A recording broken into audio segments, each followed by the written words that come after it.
What's up, YouTube? Whew, man, listen. Philadelphia Eagles right now, y'all know what it is, man. Number one record in the league right now, 12-1. Jalen Hurts put in a fantastic performance as really this year, man. I mean, it's just every week right now. And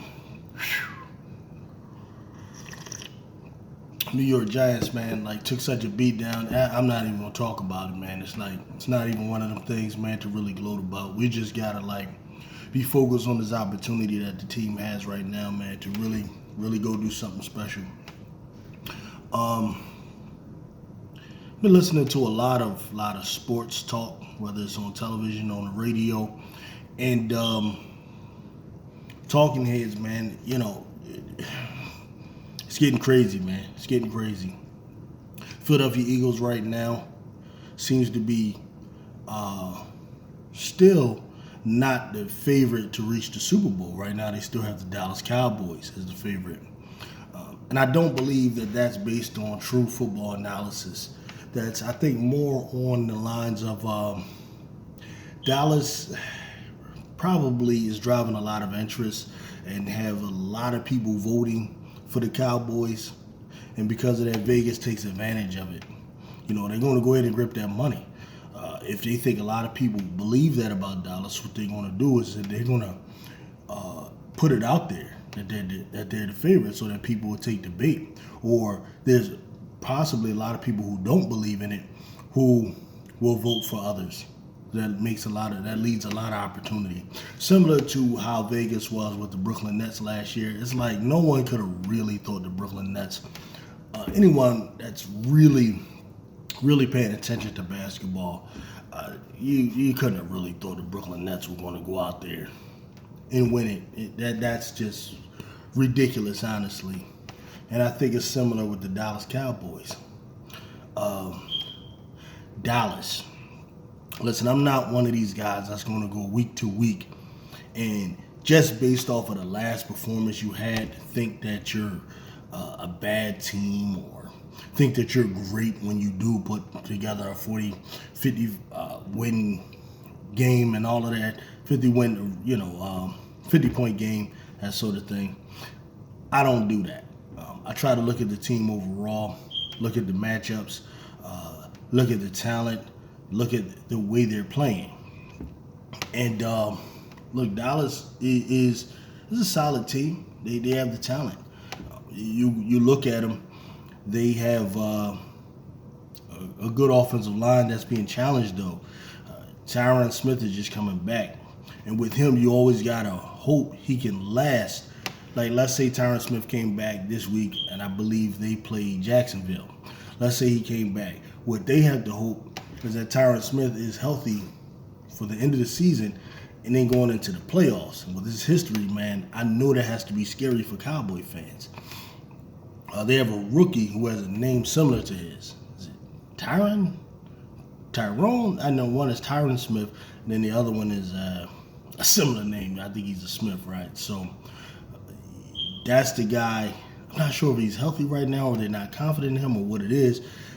And they picked up Jason Peters, who fills in for him.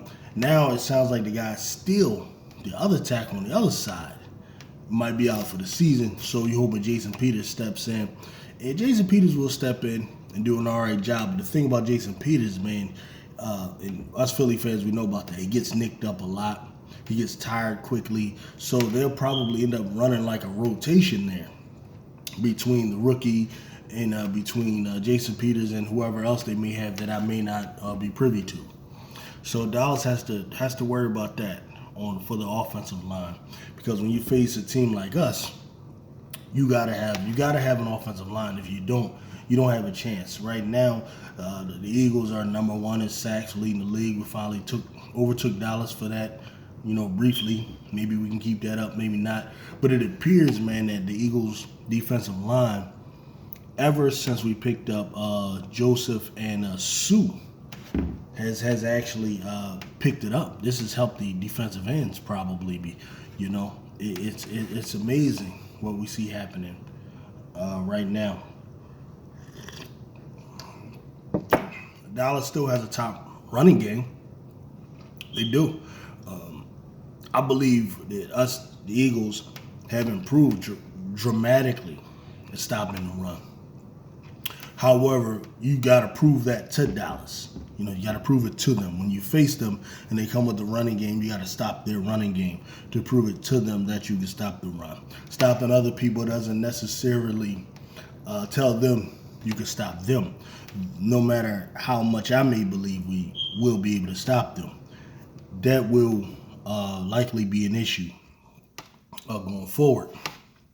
Now, what Dallas has to watch out for, though, is Jacksonville is actually riding high right now. Jacksonville just beat up on the Tennessee Titans last week, which nobody expected.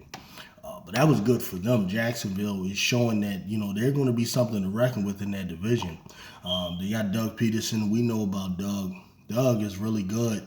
Despite what you think of him as an X and O guy, he's really good at rallying his team. They'll play for him. And he has something to work with a young quarterback and Trevor Lawrence,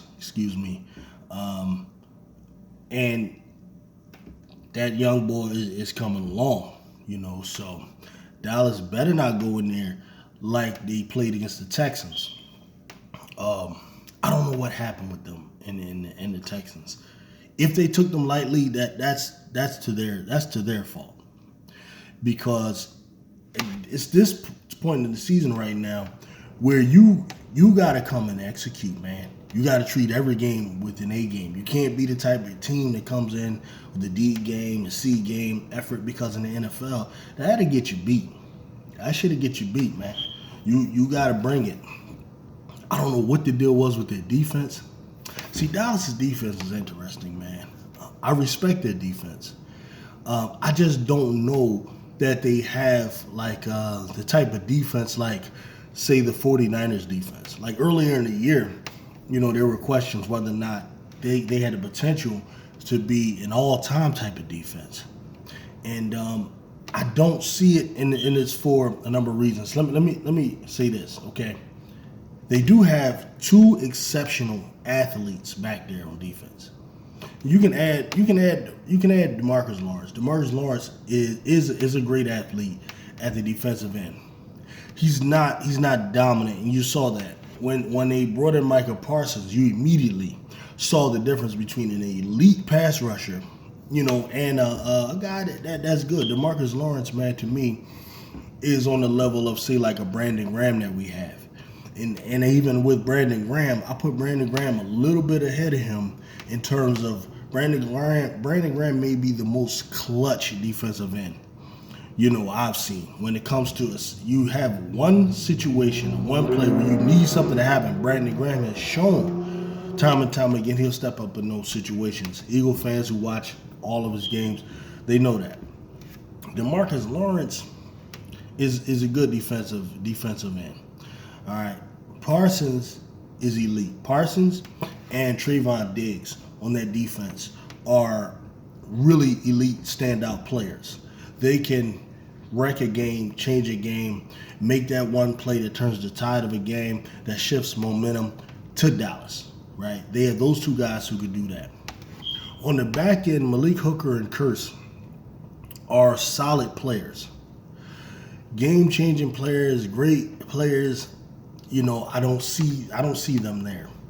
Now, the other problem Dallas is having is, you got Trayvon Diggs on one side, who's a really good cornerback. I respect him because I believe the greatest thing a cornerback can do is intercept the ball. That's the most fearful thing a cornerback can do. That puts fear in the offense that's facing him. He is a guy that can be beat with certain double moves, and if you have an elite route runner, you will feel comfortable with him. Like, I actually feel comfortable with Devontae Smith and him. He has the speed and athleticism to stay with Devontae, but Devontae is such a great route runner. I don't have a problem with that matchup. As long as Hurts is on time with the passing. You see, last year, I believe there was the illusion, that that Diggs could stop a Devontae Smith. There was that illusion because we saw in the first game he had the interception, all of that. A lot of his success against Devontae Smith, though, was predicated on Jalen Hurts not having the timing with Devontae that he has now. Like since then, the timing has improved. Like Diggs is the type of receiver you can beat if your timing is on. If your timing is off, he's the type of cornerback that'll get you. It reminds me of a Asante Samuel or like a Richard Sherman, but he's just taller than Asante, but is more like the size of, say, a Richard Sherman. You know, that's really who Diggs reminds me of. Now on the other side, they have a problem. Dallas probably should have addressed that early on. You know, when you have a shot, when you have a team that you believe has a shot to take it all, you know, you want to fill up those types of holes, which I'm glad, the Eagles did. The Eagles went, man, even though we had Darius Slay, and last year we had Nelson.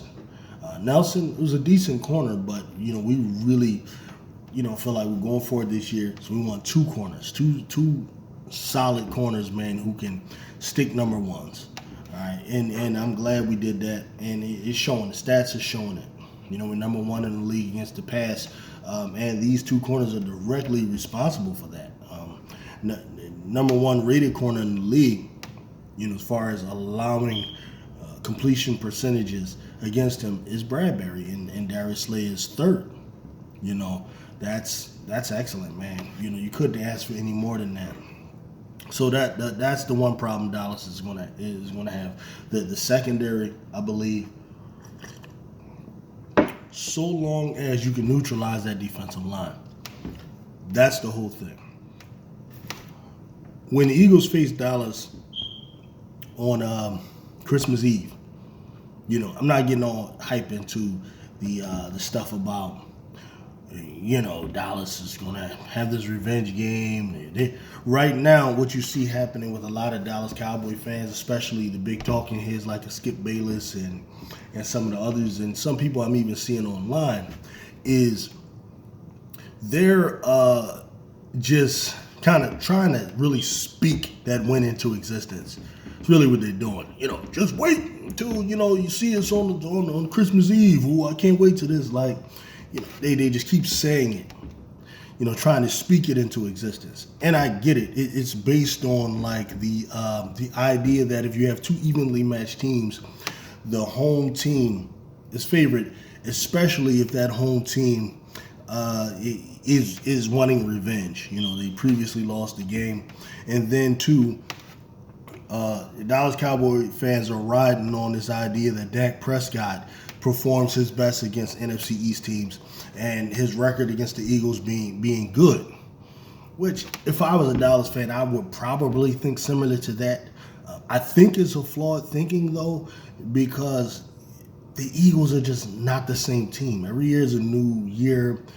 Like, the Eagles have a better linebacking core. It's not even close. When we added Kazir White, you see the development of T.J. Edwards, who will be replaced by Nakobe Dean. Nakobe Dean, I'm telling you, is showing us some things that are special. I believe that kid has a future that is bright. Every game where he's given an opportunity, he does something. He blows up a play. He does something that shows, what he is. I believe that Gannon, it's a crime that he's not finding ways to get Nakobe Dean on the field. You got to. A talent like that, you got to get on the field. But besides that, Eagles have, a much improved linebacking core. Our defensive line has so many players, especially after you added Sue and Joseph. And their age doesn't matter because you're not asking those guys to run 40, 50, 60 snaps. They're coming in for 20 snaps. 25 snaps, if you really need them. If you're going up against a team that's really dedicated to running the ball. So the defensive line is different, man. And then Dallas, you want to come in here with a hobbled offensive line. And Jalen Hurts is a much improved quarterback. The addition of A.J. Brown. I'm sorry, I'm getting away. We're still going to deal with the Eagles' defense. The Cowboys, let Amari Cooper go. And I think that they over or underestimated the importance and the effect that Amari Cooper had on Dak Prescott's game. I don't know that CeeDee Lamb was really ready to take the mantle from Amari Cooper, being Dallas's number one receiver, because they're two different types of receivers. Amari Cooper is the master route runner, who plays like an Alabama wide receiver. Those guys are expert route runners. Most of them, flat out. Whether you want to talk about Julio, whether you want to talk about Waddle, and talk about Devontae, who may be the best route runner of them all. That's what Amari Cooper, that's what you had with him. CeeDee Lamb is not the route runner. He's not horrible at it, but that's not really his strength. He's more of the move the chains, yards after the catch receiver. He is panning out well this year. He's having a good season. But I don't know that he's a problem, for Bradbury or Slay. I'm totally comfortable with either one of them sticking him. The issue could be if Dallas moves him to the slot and he goes against Maddox. We'll see. But it isn't like CeeDee Lamb has the route running to create separation, nor does he have the breakaway speed to create separation. So I see him more. If he's going to hurt the Eagles, it'll be more like with in the screen game or maybe moving the chains, that sort of thing, because he's a difficult guy to bring down. He's deceptively strong. He looks decent strong, but he doesn't look like a Debo Samuel strong, but he's a receiver in that ilk. Michael Gallup coming off of I think it was an ACL or an Achilles he had. I think it was an ACL. He's not quite what he was last year. And even then, Michael Gallup would feast on us in previous years because, number one, the Dallas Cowboys had a three-headed monster at wide receiver. And the Eagles, honestly, will focus more on Lamb and on Amari. And he would Michael Gallup, like 2 years ago, he feasted on our cornerbacks who were like fourth and fifth string cornerbacks, like literally, because of how injury riddled we were 2 years ago, talking about the first time Jalen Hurts had faced Dak Prescott-led Cowboys team in his rookie year. He feasted on really, really bad corners. That's not likely to be the case this time around, unless next week Bradbury or Slay or one of them goes down. So you should not, Dallas Cowboy fans, you should not expect it to go the same way. With Dak just reading the defense and tearing them up, and then you add that to Dak really does not look like he's doing that this year. You got the Viking game where he did do that, but you can't really compare the Vikings defense to the Eagles defense. Eagles are number one against the pass. They're top 5 defense in the league. Actually, the week going into that the game against the Giants, we're number 2 overall in the league.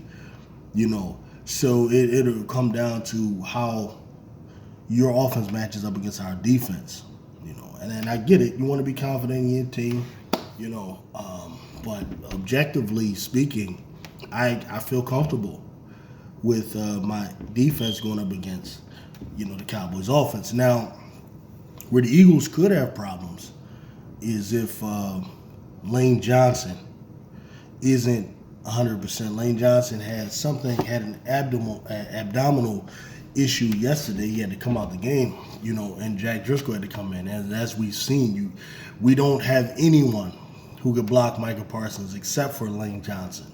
He's the only one. If Lane Johnson is not in there, then we're going to have to either double Michael Parsons or stick to strategies, and scheming that puts Michael Parsons in a bind. And I don't feel comfortable scheming for 4 quarters. You know what I mean? What I would like to see is some scheming, but also have Lane Johnson there for plays where, we ain't trying to do that. We're just trying to push it downfield, whatever, that sort of thing. You can't just do RPOs all the time.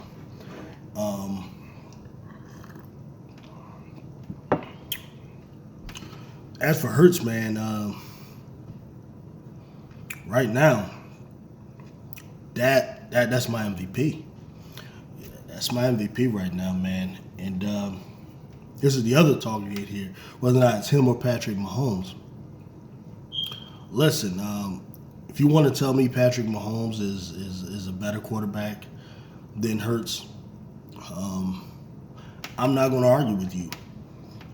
I'll give you that because of the body of work both of these men have. Patrick Mahomes, ever since we watched him suited up with a Kansas City Chiefs uniform, has really been excellent. He came in throwing 3, 4, and 5 touchdowns a game from the beginning. I believe he threw 50 touchdowns. Was it his first year starting? Or second year? He went and grabbed MVP. Every year he makes it to either the Super Bowl or the championship game, AFC championship game. You want to tell me he's the better quarterback? Fine. But you have a harder time convincing me that he's the most valuable player this year. You have a hard time doing that. The strongest argument I've heard is the angle that Patrick Mahomes has to do more for his team than Hurts does this year. I'm okay with that argument. I get it. However, if you're an honest Chiefs fan, you should also look back to the year when Mahomes did win MVP. What did he have on that team? When Mahomes did win MVP, it was with, Kareem Hunt, which was a great running back, 1,000-yard rusher, Kelsey, Tyreek Hill. I believe they had Watkins at the time, Sammy Watkins, if I'm not mistaken. The team was loaded. So if Patrick Mahomes, if it wasn't held against him, the weapons around him when he won it, it shouldn't be held against Jalen Hurts. So that argument, while it can be introduced to the table, that shouldn't be